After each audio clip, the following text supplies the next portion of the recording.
Hey everyone, welcome back to the channel. Hopefully you guys are having a great day so far. Today we're going to be doing some more card spoilers, so hopefully you guys like them. I think they're some pretty cool ones. We have about the past 2 or 3 days. They're not in any specific kind of order. It's just kind of how I put them on OBS.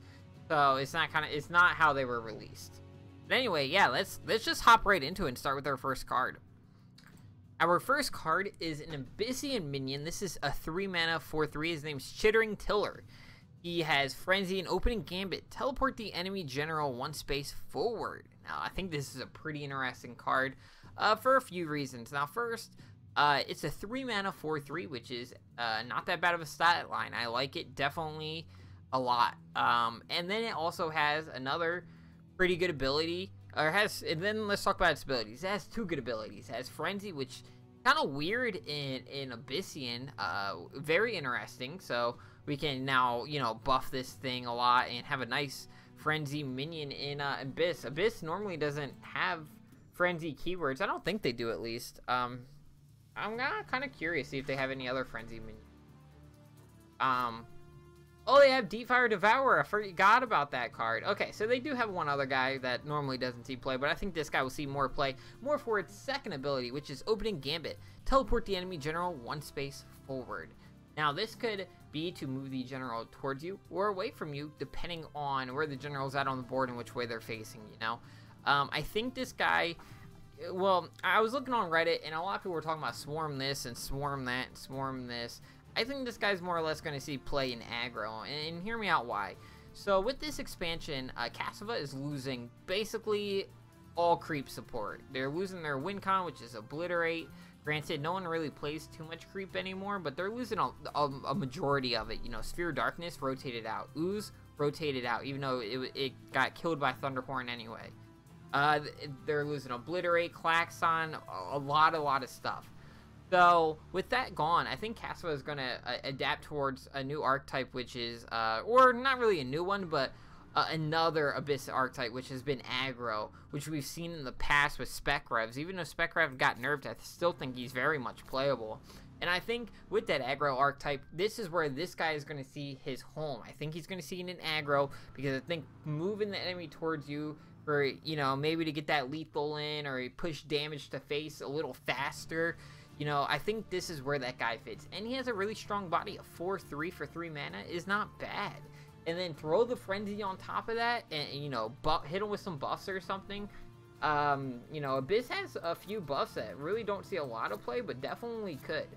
Soul Shatter Pact, which I think is very impactful, almost 99.9% of the time you play it, wins the game. So, there's a lot of really cool buffs Abyss has, and I think that's going to make this card really good just because of its Frenzy ability as well. But anyway, let's keep moving on. That's where I think this card is going to land, Aggro Abyss. Next up, we're going to talk about a card that was released today. It was actually the last card released. I think it was only released probably like maybe an hour and a half ago. Anyway, this is Fizzling Mystic. Hope I said that right. It's a 4-mana 3/3 common with Opening Gambit. Deal 2 damage to an enemy or restore 2 health to a friendly minion or general. Now, first off, so it is deal 2 damage to an enemy, so that's generals and minions. I think this card is pretty weak. It feels bad too because, man, I wanted a really good Mystic because we have Healing Mystic, and I just wanted another good one.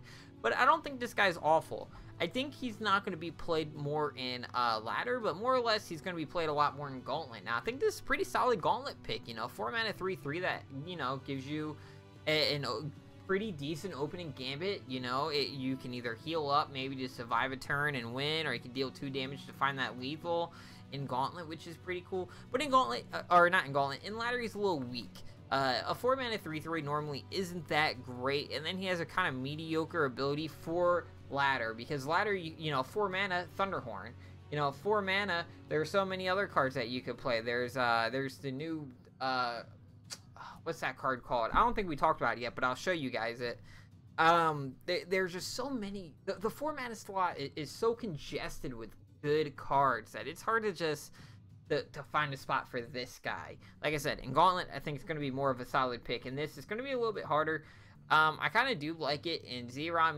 Maybe I'll mess around a little bit with Xeron with it, just because, you can heal up, which is another thing you can do with, like, with Xeron being able to heal her up and proc some abilities, and also maybe even deal some damage to find that lethal, like I said before. That's maybe the only deck this is viable in.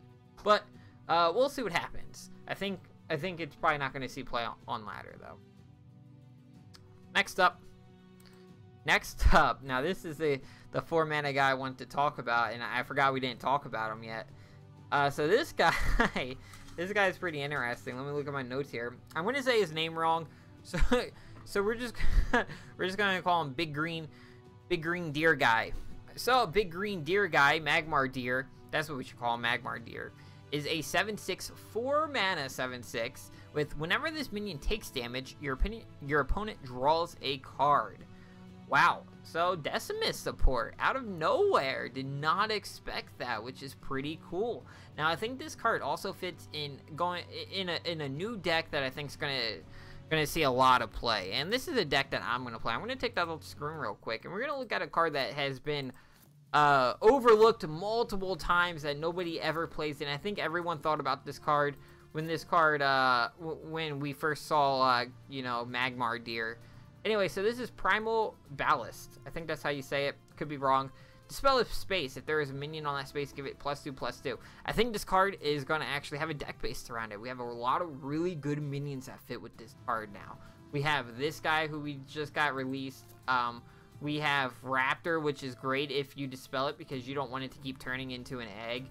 You know, there's Capricious Marauder, which is good. There's another card we're going to talk about later on in this video that's really good with it. And I think like a self-dispel deck might be a thing, maybe with like some light benders and stuff as well.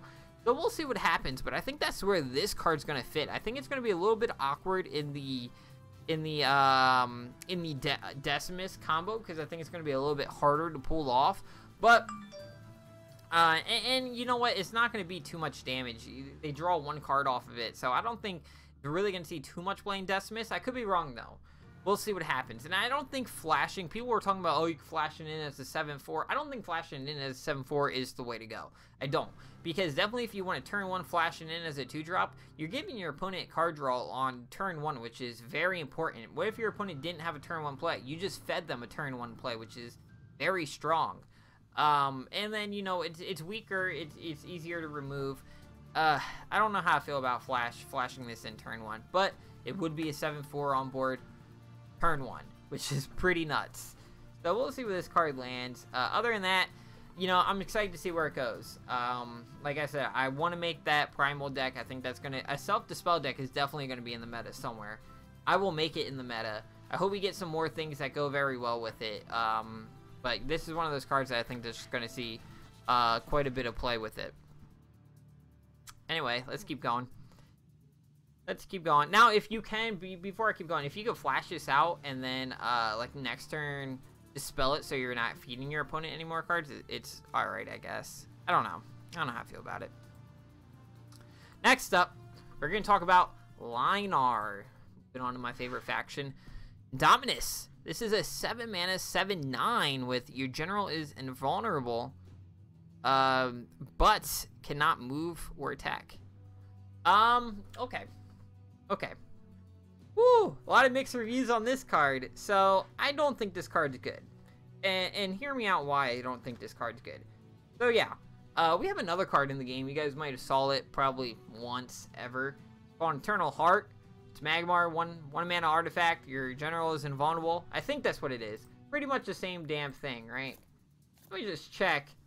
Right? Oh, your general cannot die. I'm sorry. Basically the same thing. Your general cannot die, but it still takes damage. So they are a little bit different. Because this can drop. You can throw this on and still drop down damage from, you know, 15 all the way down to 1 and just not die. With this, with Indominus, your general can't even take damage. So it is a little better. In Gauntlet, GG. Drop this boy in the back. Opponent can't do nothing. Can't kill me with no. Hey, Warbird can't do nothing. On ladder, you know, removal is a thing. And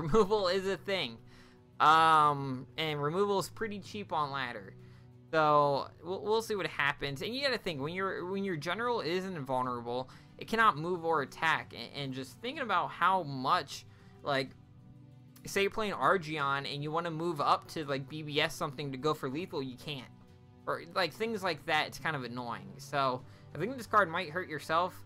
Maybe there will be a deck based around it that I'm missing right now, but I don't think it's very much playable. You know, I'd rather run Zier over this guy. I'd rather run Peacekeeper over this guy. Peacekeeper is potential lethal. I think, like, I don't know. I don't know what deck this would be good in. I just don't. I've been thinking about it, and I don't see where this is played. Like I said, in Gauntlet, GG. Drop this thing down, and all you just gotta do is find another big threat in your deck, and you'll win eventually.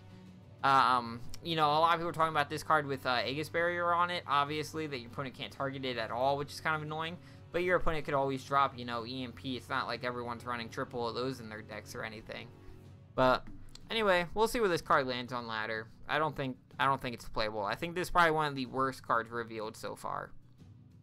Now we're gonna go from probably one of the worst cards revealed to probably one of the best cards revealed, and also my streamer spoiler card, which is Livestream. This is a 1-mana Linar spell with fully heal a friendly minion. Then draw a copy of it from your deck. Yeah, did you just hear me? Draw a copy of it from your deck. That is a tutoring ability in Duelist. And this is a tutoring ability that gets you a card that you want. Not a random card, a card that you want out of your deck. So, this card's amazing. This is going to be the new Linar Sphere of Darkness, as somebody put on Reddit. This card's going to see play 3 of every deck. Every deck. If you're not running this card, I don't know why. Because A, you can heal something up, which is great. So you can go in for like a big swing on something and don't have to worry about, you know, oh, he can trade into this next turn. You heal it back up and just get a copy of it if that's the card you want a copy of, which is pretty sweet. And then obviously there's obvious synergies with Ziran, which I don't even think people are really going to play for the heal. It's more or less for the tutoring ability. But in Ziran, you just get the bonus of getting the heal to proc other abilities anyway. So that's super sweet. This card's awesome. There's so many combos that I saw people talking about with this card. For example, if you're playing Golems, which Golem Linar is a thing. I have a Golem Linar deck. Golem Divine Bond Linar deck, actually. Where you could play like Boulder Breacher, you know, Livestream Boulder Breacher, get it back. If the other one's still on board, you drop down another Boulder Breacher, say if your opponent wiped the other Golems, and guess what? You can go face again and not take any more damage again. Like, it's just, this card can pull you so many cool cards. I don't see a single Liner deck besides Titan that this doesn't see play. And like I said, I'm not going to talk about every combo and every card that you can tutor. You know what? Just think about all the good cards in the game and just tutoring of them that you want. That's Linar or neutral. I think this is the best card revealed so far, and not only because it's my streamer revealed card, but I just think it's so damn good. Why is this a common? Why is this a common? And then we go look at 1-drops over here, and we got Aerial Rift as an epic. What a joke. Anyway, yeah, so Livestream, super amazing. Super amazing. Moving on to spoiler number 6 of the video. This is Sellsoul. It's a 3-mana neutral minion, 4/5 with Dying Witch. Deal 4 damage to your general. Deal 4 damage to your general. I feel like I said that wrong. So going back earlier, talking about Big Green Magmar Deer, I think this card is going to be one of those cards that sees play in that primal deck that I was talking about earlier. And I think that Self-Dispel primal deck is definitely going to be a thing. And this is where this card's going to see play. Obviously, Lurking Fear is getting rotated out, so we're not going to see Dying Wish decks. They're definitely going to have an unranked ladder. They have to have one. They're not going to have Shimzar cards in the game and not have an unranked ladder for you to still play them. Maybe unranked ladder, we'll see this in Dying Wish. Other than that, it's an okay... I mean, it's a damn good aggressive minion. 4/5 body is no joke. You know, Thunderhorn's a 4-mana 4/5 body, and it's hard to deal with. This 3-mana 4/5.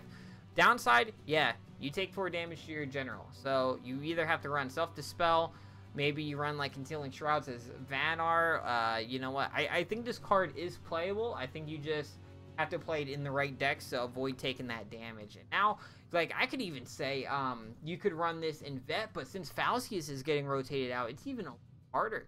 Because in Vet, you could run things like, in Aggro Vet, you could run like Flameblood Warlocks and just, and play that the same turn you play Falcius and just negate the damage, which is awesome. But yeah, I think this is a solid card. We'll see where it lands. I think it's definitely going to see play in certain decks, not all decks. Aggro decks, and you know what? This has to get dispelled, though. You don't want to take 4 damage. That could potentially lose you the game. Now, moving on to our last card. This card I'm very excited about. This is a 2-piece card, and you guys might know the card because you might know the card name.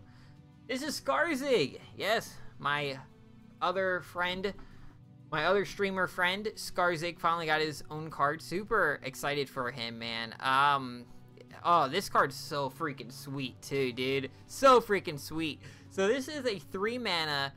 Let me explain the card first. So this card transforms into Scarzig Feather Knight. So this card doesn't exist. You only have this card in your hand, right? This is a 3-mana, 1/2 legendary neutral minion. If this minion damages an enemy or destroys an enemy and survives, friendly Scarzig anywhere transform into Feather Knights. I think anywhere means in your deck too. So that's pretty nutty if it is in your deck too. Someone confirm and comment down below and let me know. I'm pretty sure it's in your deck too. So obviously, with this card, you want to play some things that allow you to have your Scarzig trade into things. You know, it's a, you know, as a 1/2, obviously, weak body. 3-mana 1/2 too. That's risky. That's risky. But it has a big payout. Big payout. So, some things with this card is, I was looking on Reddit, and I was looking on Discord, and people were trying to think of combos with it. Obviously, Inner Focus, Assassination's Protocol. Try to, you know, you really have to make sure this thing survives, though, and destroys an enemy, which is pretty rough. So, like, you have to make things 1/1s, basically. But yeah, Inner Focus, Assassination Protocol. I saw one that you guys might think is interesting. Now, this is an Abyssian card if you decide to play Abyss with it. Oh, where is it? It's a card that nobody ever plays. Echoing Shriek. Transform all minions that cost 2 or less into 1/1 Wraithlings. Oh, that's all minions? It's not your opponents? Oh, no, that is good. Scarzig's a 3-mana. Oh, I see why that works now. Okay. So, Echo and Shriek seems really good with this card. That seems like a fun combo to pull off. And, like, maybe if you are deciding to go with that, like, aggro-ish Abyss list for some reason, you want to throw this in, that would work. I'm sure there's other ways, you know, you can run a Siphon and use his BBS to, you know, like, nerf your opponent's attack down to 0 somehow. If it's, like, I don't know, like Flameblood Warlock, that'll drop it down to a 1/1, so you could kill that off. Like, there's some things. This is a risky card, though. But let's look at the payout. So that card will transform into this, and anywhere else they will transform into this. A 3-mana, 4/8 with Celerity, and on top of Celerity, it has whenever this minion attacks, give other friendly minions +1/+1. Pretty nutty, right? Pretty actually nutty. So this could buff your entire board, which is cool. I like Anthem effects like that. I think they're pretty cool. You know, it's a Warblade on a 4/8 Celerity, which is pretty nuts. I like it. I think it's definitely going to see play in the right decks. Maybe meme decks. Maybe not too much competitive because to get the payout, it's, you know, you're going to spend a whole turn playing a 1/2 for 3 mana, and that's pretty rough. Unless you have some kind of combo to go with it. We haven't seen the whole set yet, so there might be other cards that combo very well with this card. We don't know yet. But anyways, congrats to Scarzig. I'm super happy that he finally got his card. And it's a freaking sweet card, dude. I'm definitely going to meme around with this card a lot. But other than that, I hope you guys have enjoyed the video. That's all I have for you guys today. If you guys do like these videos, make sure you guys like, comment, and subscribe if you guys are new. Other than that, I'm your boy Quazzo. Hope you guys keep on dueling. I'll see you guys next time.